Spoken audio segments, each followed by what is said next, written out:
are you? I am excited to talk to you today about some specific strategies that you can use to do less, make more money, and at the same time, be a better mom. So, we live in a culture of busyness. We find ourselves kind of wearing it as a prize, like I'm busy, so it means I'm doing a good job. I'm busy, so we attach meaning to that. Like if I'm busy, then it must mean I'm successful, whether in your business or as a mom or whatever that looks like. And there's this idea that if you want to be successful, you have to do more. And you have to keep checking extra things off your list and adding more things to your list and being exhausted at the end of the day.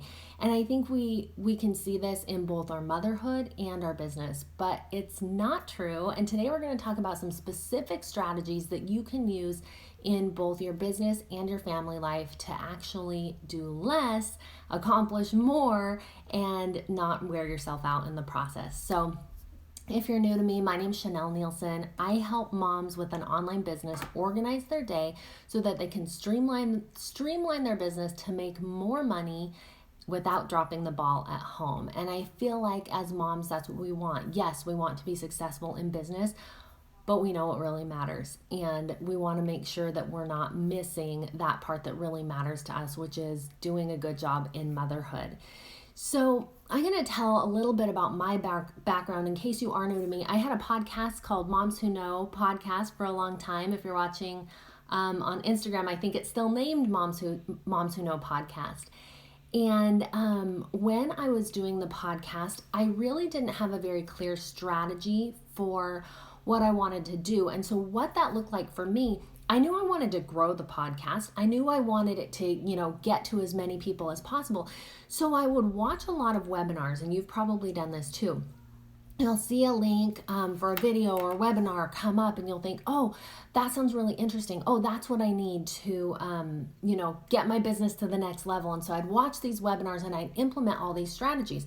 Well, one would be on growing your Instagram, and one would be on growing your email list, and one would be on developing your own course, and what you need to do on your podcast to get sponsorships, and on and on and on. There's so many different things that you can do in the online space, and I would try to do them all. And so for me, I really got worn out without making a lot of progress in any one area. And so what I found was that when I needed to really understand what I was going for and narrow it down to what do I actually want to do? What is the purpose?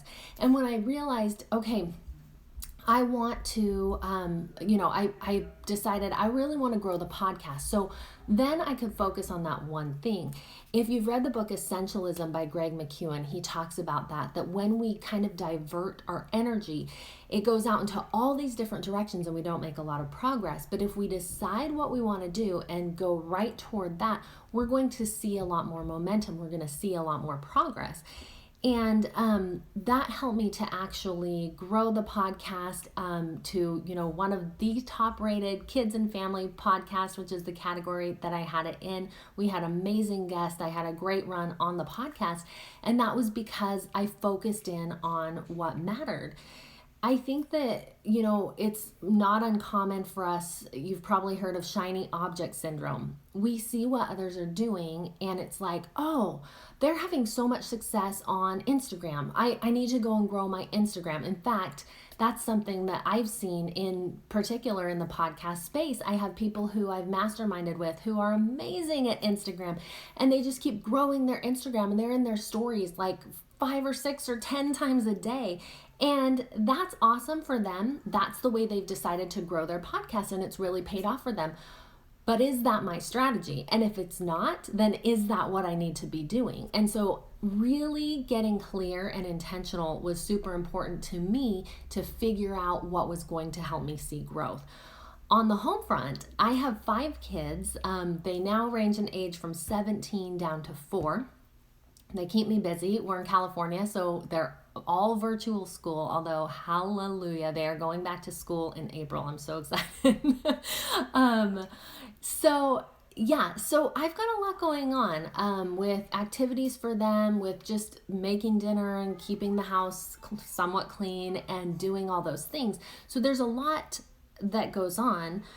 And no matter what I've got going on in my business or my side hustle, it for me, I need to prioritize them. I want them to come first always. And my husband is a part of that too. Like, our family matters to me. And so I want to make sure that that shows in how I spend my time.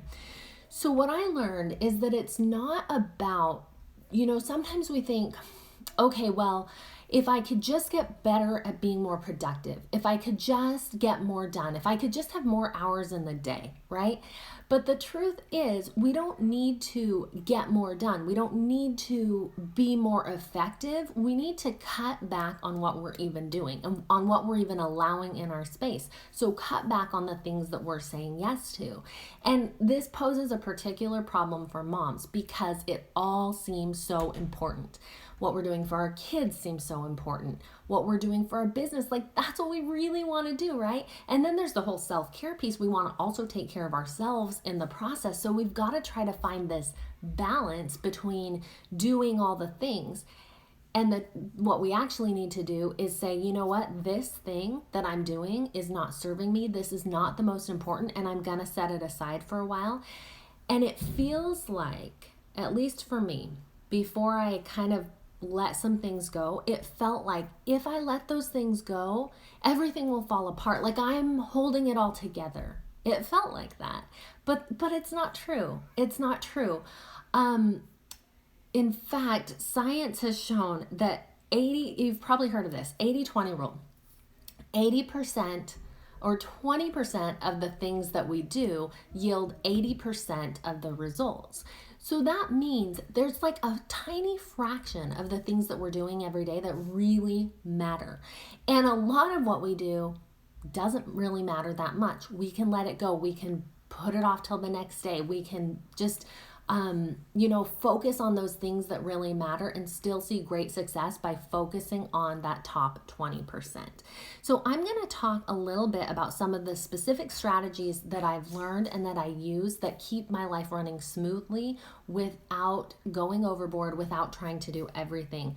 So number one is a morning routine. If you've been around a while, you've heard me talk about a morning routine, but every morning I get up early.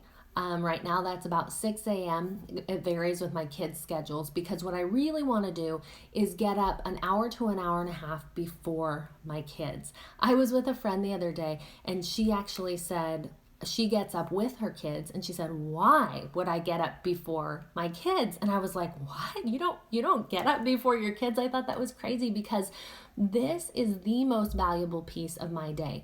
As a busy mom and as an entrepreneur, I need that time to be grounded. The things that I do in my morning routine, I journal, I pray. My journaling is super important. If I won't talk too in depth about this today. Let me just touch on it a little bit because I think it's so important. What I'm doing in my journaling is I'm setting the tone for what I want. I am creating my day before it happens. So it's kind of spiritual creation of my day. I am praying about it and asking God, what does He want to create in my day? And then I'm writing down all the thoughts that come to me, all the goals that I have. I am seeing those on paper, and then I just have to act it out in the day. Like it's already happened in my mind. Now it can happen in real life. I'm ready to get out there and create the day. So I spend time journaling, praying. Like I said, I read my scriptures. I write down any thoughts that come to me as I do this. It's a process of listening, reading, writing, and that goes on for a little bit, usually about a half an hour. And then I do some yoga. And the purpose of that is to move my body to not feel stiff and sore, and get a little, get the blood flowing, wake up a little bit. And then I do a meditation and I kind of like switch it up. So sometimes it's a guided meditation. Sometimes I do tapping or whatever I feel like I need. I've got a whole list on YouTube of meditation videos. And so I do this to really just center and ground and get ready for the day. Then I move into my next step of my morning routine, which is that first part is taking care of me. My next part of my morning routine is taking care of home and family. And I'll talk about that a little. So I have morning specific strategies that I do every morning that just make it so that the house flows without me like getting overwhelmed, without having too much to do. To take care of it all without it growing into this unmanageable pile. So every morning I unload the dishwasher, and somehow, even though we do the dishes every night after dinner, there's like a whole load ready to go in the morning. It doesn't quite make sense to me, but that's what happens. I guess when you have 5 kids and they're eating all the time, there's a lot of dishes. So I do the dishes. I throw in a load of laundry. I wipe down the surfaces. I get everything cleaned up in the kitchen. I tidy up anything that's on the floor. And a couple days a week, I don't have to do this every single day, but I run the Roomba, which has been a lifesaver. Like, press the button, it vacuums the floors for me. The house feels so much cleaner. It's amazing. Some of the other home habits that I have later in the day, I've taught my kids to be self-sufficient. I don't have to do every single thing for them. So they make their own lunches. Of course, the 4-year-old is not there yet, but usually what we've done with all the other kids is once you start school, once you start kindergarten, you pack your own lunch. And of course, that first year you need a little more help, but usually by first grade, my kids are packing their own lunch completely independently. My kids also do their own laundry as soon as they're tall enough to reach the washing machine. And so that takes another load, pun intended, off of my plate, something that they can do for themselves. And it's a great learning opportunity for them because they know how to do it. So those are a few of the simple home strategies. My kids also help out on Saturdays. We all have an area of the house that we take care of. What that does for me is it allows me to know that things are going to get taken care of, to have like a simple daily tasks that I need to do. And once those are done, I don't have to worry like, oh, I'm not fulfilling my duty as a mom. I'm not getting this done. I got it done, and now I can do what's next, which is eat the frog. If you haven't heard this saying before, it comes from a quote by Mark Twain, and there's a book also called Eat That Frog. And Mark Twain said, if you have to eat a live frog, make sure you do it first thing in the morning, or something along those lines. Basically, if you have something to do and you're not necessarily looking forward to it, if it's something important, do it first. And that's what I try to do is like whatever important thing that I need to get it done first. And so I mentioned in my journaling, when I'm praying, when I'm journaling, I write down the 3 things that I'm going to do for that day. Sometimes it's less, 1 to 3 things. And then I do them. I eat the frog. So what are those things? So for today, for example, one of my frogs is to make this video. I had a morning meeting. I did that. And now here I am making this video. I write down every day the things that I need to do, and then it's just creating those. It's a matter of going from spiritual creation to making it happen, and it's not that big of a disconnect because I've broken them down. Those frogs are not like this huge thing that I need to do. It's simple. Okay, I've already outlined this video. I know what I need to do. I need to go and make it. As long as we break it down and it's manageable, it's digestible, then doing it is not really the problem. So that's another strategy for doing less. You do those things that matter first. And like I said, I had a meeting this morning, so maybe it can't happen like right first when you wake up or when you get to working time. But as soon as possible, you're going to get that done. And what that does for you is it frees up this space to know that, like, even though it's morning time, I've done all the things today that are most important. And now I can just be with my family. Now, whatever else comes, whatever else I get done is a bonus. And that is huge. It makes you feel so good and so accomplished in your day. The last point I wanted to touch on is have a strategy. So it's really important to know what matters. We can get caught up in doing so much because we're not sure which things are really important, which things are going to get results. And this goes to both business and family. When I was doing the podcast and trying all these different strategies, the truth was I didn't know which thing really mattered for me. And so I felt like I had to do them all. When I stepped back and when I got really clear on what I was trying to accomplish and then made a strategy for getting there, I realized I didn't have to do it all. The same thing applies in your family. And for example, my goal with my family is not to have a perfectly clean home. It's not like I hope that when my kids grow up and leave the house that they say, "Oh, we grew up in the cleanest house that you could imagine." That's not what I'm looking for. I hope that they say, "We had the spirit in our home." That's the way that we would phrase it. We felt good in our home. We knew we were loved in our home. Our parents had time for us in our home. That's what I'm going for. And so what does that look like on the day-to-day? That means I need to not spend all day in my office working. Sometimes it seems like that pull is strong to have us keep doing more and more. But that's not where I need to be. I need to be downstairs where the kids are. I need to make time for fun, go outside in the pool and be with the kids if that's where they are. Be a little bit, just be available for them. And so that's good. I also work this into my routine. For example, in the mornings, I really want to send them off, even though they do school in their room. I want them to start the day right. And so while they're eating breakfast, I make breakfast for them, even though they're fully capable of making it on their own.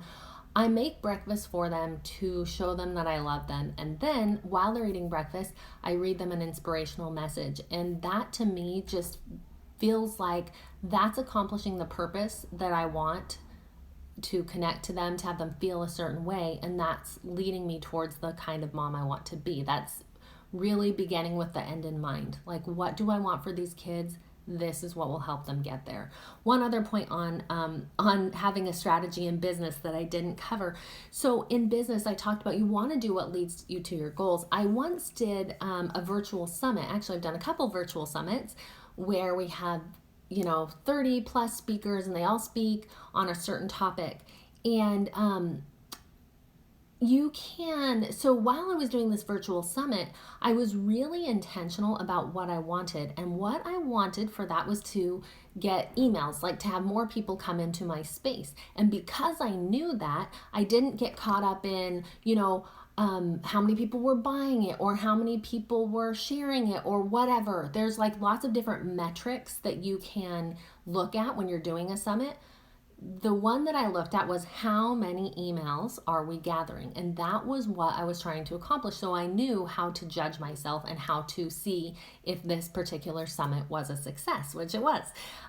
But you can't know that unless you have a strategy. You can't know if you're getting there unless you are, you don't know how far along you are on the path unless you know where the path even is.